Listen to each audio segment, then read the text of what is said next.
زیبا ایک چھوٹے سے گاؤں میں رہتی تھی جو جنگل کے کنارے آباد تھا۔ یہ گاؤں قدرتی طور پر خوبصورت اور جنگلی حیات سے بھرپور تھا۔ زیبا کو ہمیشہ سے جنگلی حیات سے محبت تھی۔ وہ گھنٹوں درختوں کے درمیان کھیلتی، پرندوں کے گیت سنتی اور ندیاں عبور کرتی۔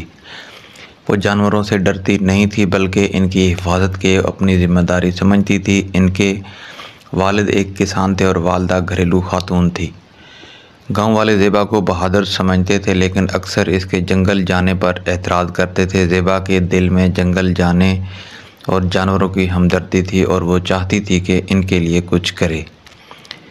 ایک دن زیبا جنگل کے گہرے حصے میں چلی گئی جہاں اس نے ایک زخمی شیر کو دیکھا۔ شیر کی آنکھوں میں غصہ آیا اور تکلیف کے آثار تھے۔ زیبا نے خوف کو ایک طرف رکھتے ہوئے آہستہ آہستہ شیر کے قریب جانا شروع کر دیا۔ میں تمہیں نقصان نہیں پہنچاؤں گی، زیبا نے دھیمی سی آواز سے کہا۔ شیر نے دھاڑنا بند کیا اور زیبا کو خاموشی سے دیکھنے لگا۔ زیبا نے کانٹا نکال کر زخم پر جڑی بوٹیاں لگائی جو کہ شیر کے پاؤں کے اندر لگا ہوا تھا۔ شیر نے اسے نقصان نہیں پہنچایا۔ یہ ان دونوں کی پہلی ملاقات تھی لیکن یہ ملاقات ان کی دوستی کی بنیاد بن گئی۔ زیبا اب روزانہ جنگل جاتی اور شیر کے لیے کھانا لے کر جاتی۔ شیر اس کے انتظار میں رہتا اور اس کی آواز پہچاننے لگا۔ دونوں کے درمیان ایک انوکھا رشتہ بن گیا۔ لیکن زیبا شیر کو شاہ کہنے لگی۔ شاہ اور زیبا اب ساتھ وقت گزارنے لگے۔ زیبا اسے کہانیاں سناتی اور جنگل کی گہرائیوں میں لے جا کر مختلف جگہیں دکھاتی۔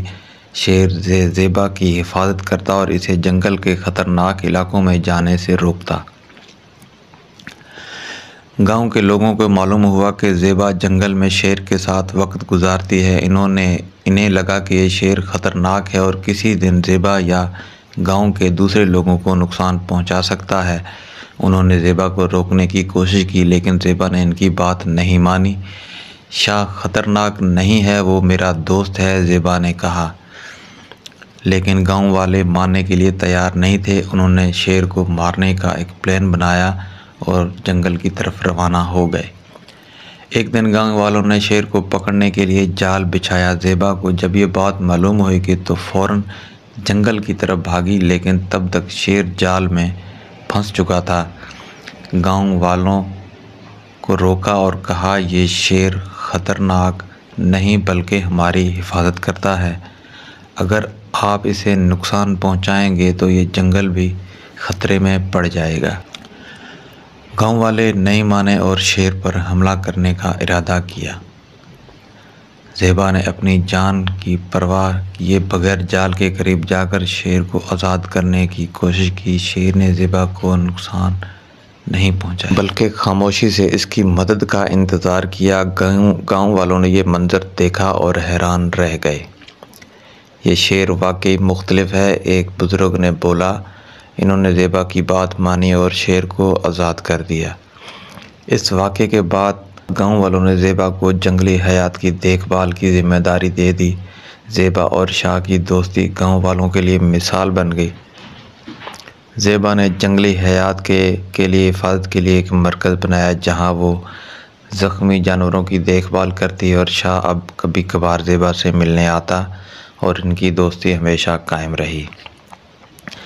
یہ کہانی ہمیں سبق سکھاتی ہے کہ محبت اور ہمدردی کا جذبہ سب سے طاقتور ہے۔ زیبا کی بہادری اور شاہ کی وفاداری نے ثابت کیا کہ انسان اور جانور کے درمیان گہرا تعلق ہو سکتا ہے اگر کوئی تعلق قائم کرنا چاہے۔ تو اگر میری ویڈیو آپ کو اچھی لگی تو اس کو لائک اور چینل کو سبسکرائب لازمی کیجیے گا۔ ملتے ہیں انشاءاللہ کسی ایسی ویڈیو میں، تب تک کے لیے اللہ حافظ۔